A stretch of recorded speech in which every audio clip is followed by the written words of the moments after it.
கிளைக்கதை 2ஓட தொடர்ச்சியை இந்த பதிவில் பார்ப்போமா? இது தோணுறது பேசுகிறேன் சீரீஸ் கிளைக்கதை 3. உங்களுக்கு ஒரு உதாரணம் சொல்கிறேன். இன்ஜினியர்ஸுக்கே சொந்தமான டீ கடை ஐடியாவை எடுத்து நீங்கள் ஒரு டீ கடை வெற்றிகரமாக போட்டுட்டீங்க. இப்போது நான் தான் உங்களோட புது கஸ்டமர், நான் தான் உங்களோட முதல் கஸ்டமரும் கூட. நான் எனக்கு ஒரு டீ கொடுங்க அப்படின்னு கேட்குறேன். நீங்கள் எனக்கு கொடுப்பீங்களா, இல்லை எனக்கு தெரிஞ்சவங்க முதல்ல அது பிடிச்சிருக்குன்னு அவங்க குடிச்சிட்டு டேஸ்ட் பண்ணி சொல்லணும், இல்லை எங்கள் பெரியப்பா இது நல்லா இருக்குன்னு சொல்லணும், அப்போ தான் நான் உனக்கு டீ கொடுப்பேன் அப்படின்னு சொல்லுவீங்களா? இல்லைல்ல.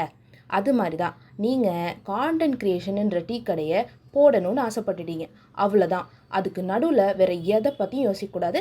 அதை ஆரம்பித்ததுக்கப்புறமும் யோசிக்கவே கூடாது.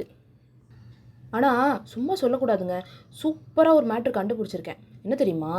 தேங்காய் வேணும்னா தென்னை மரம் ஏறி தான் ஆகணும் அப்படின்னு ஊரே சூப்பராக சொல்லும்.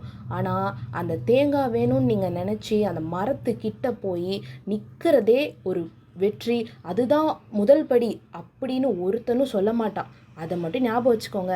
தைரியமாக உங்கள் கான்டென்ட்டை போஸ்ட் பண்ணுங்கள். கண்டிப்பாக ஒரு நாள் சக்ஸஸ் ஃபேஸ் பண்ணுவீங்க. தேங்க்யூ.